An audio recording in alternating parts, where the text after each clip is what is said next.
Hi, today I'm going to be talking about the positive and negative outcomes of using the box squat to develop lower body strength. So what is a box squat to start with? As you can see from the pictures we've got here, there's a few different kind of variations of what people believe it to be. In the bottom picture, we've got a powerlifter who's using the box squat to a specific depth with that wider stance, very specific to the sport of powerlifting. Top left, we've got someone using a similar style, but it seems to be in a general gym, again, to reduce that range of motion, a very straight tibia there. So it's going to be recruiting more of those posterior muscles. And then the top right, we've got a traditional picture squatting to a bench, what you may see in a normal gym for a lifter for a bench or box squat. So some applications for the use here in powerlifting, as I mentioned before, as a sport. So that sport dictates that hip crease needs to become below the knee for it to be registered as a lift. So if these lifters in their training to overload that range of motion, they'll put greater load on a higher box. So it's a more advantageous range of motion mechanically advantageous range of motion to increase strength. They'll lower that box height as they get down to that hip crease below the knee range, so it allows them to overload their higher range of their squat. So it's super specific, which is where the box squat was traditionally developed by the lifter pictured in that photo, Louis Simmons. The second one I've got down there is for sports performance. So it's become kind of more prevalent in recent years. Mostly due to people seeing the sport of powerlifting, noticing how strong the lifters are, then trying to take modalities or kind of practices from them and apply it to their athletes. So the train of thought would be, if these guys are so great at squatting and we want to get our lifters some more, our athletes some more lower body strength, why not do it the way that these incredibly strong powerlifters do? In addition, the sports performance side is to reduce the range of motion in order to make that movement a bit more sports specific. So, running, jumping for a rebound in basketball, that hip crease rarely comes below the top of the knee. So they're trying to keep it above that range to make it more sports specific, which in turn limits neural fatigue put on the body, which means they can train more frequently.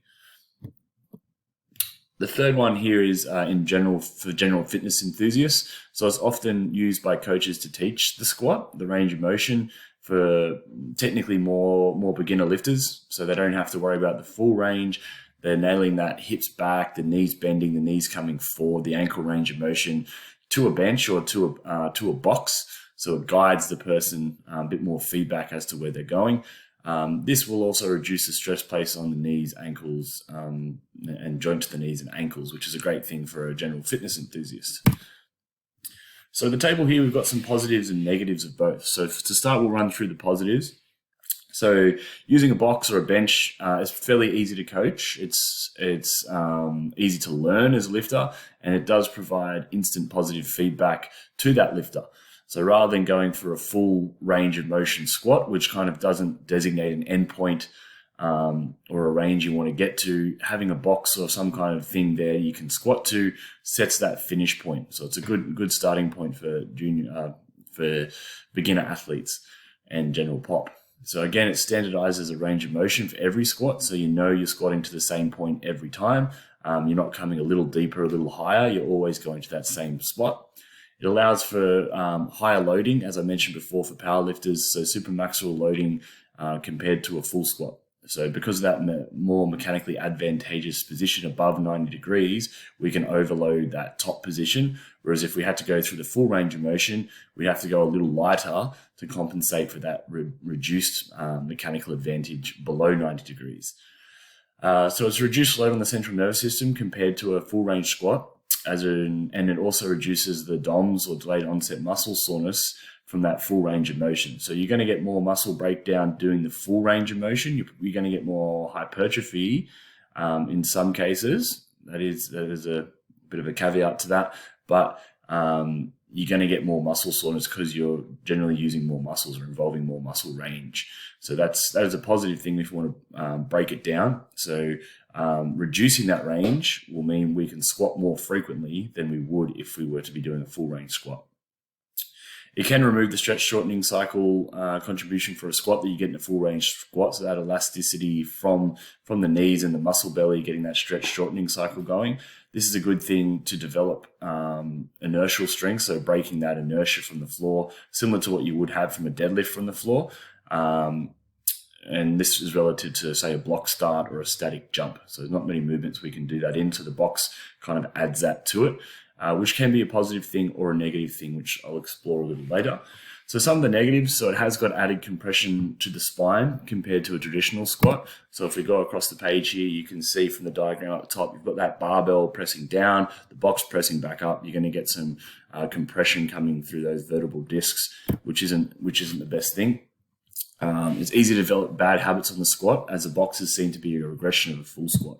So as you can see from the picture down the bottom, even though the person is overemphasizing here, but they can still squat technically poor, even though they've got the box there. So some feel it's training wheels, but often it doesn't fix the problem.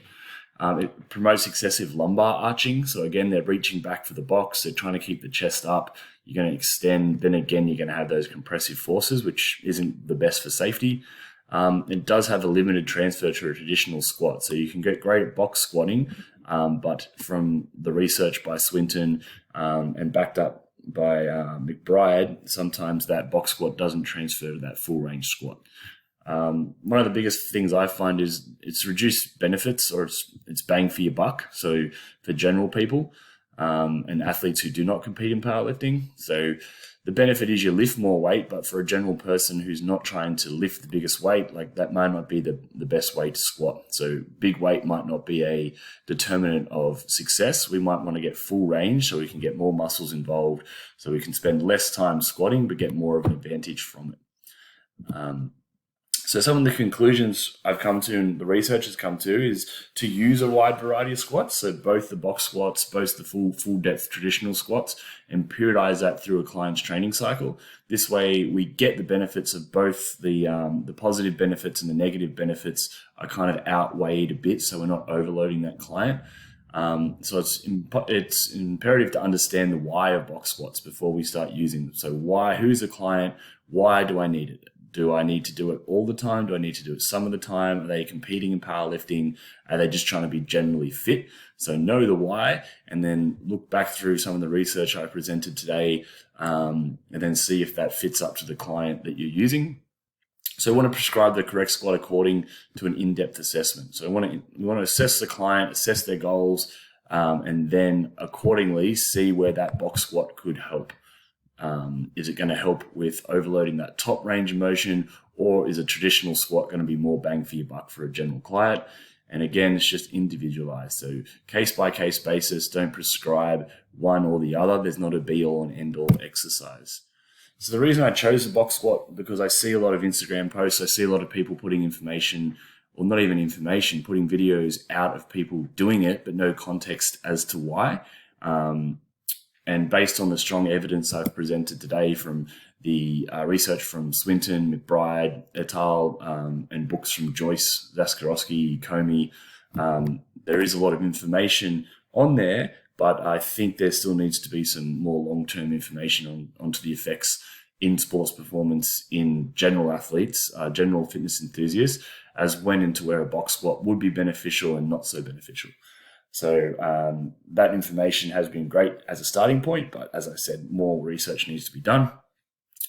So the biggest things I've learned from this is always there's no yes or no, there's no right or wrong. It's just context as to what you're trying to achieve.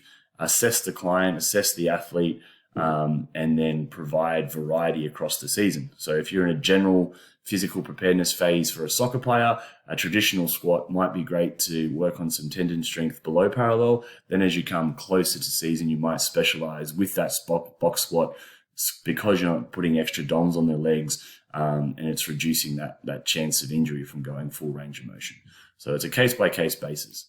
I hope others can take from this just more time to assess the client, not just to prescribe to think more about the principles that we're trying to achieve through the box squat and not just the methods. So don't just think sports person box squat, think, what does this person need to improve? What are the pros and cons of the box squat to a traditional squat? And then implement the exercise based off that. So thank you very much.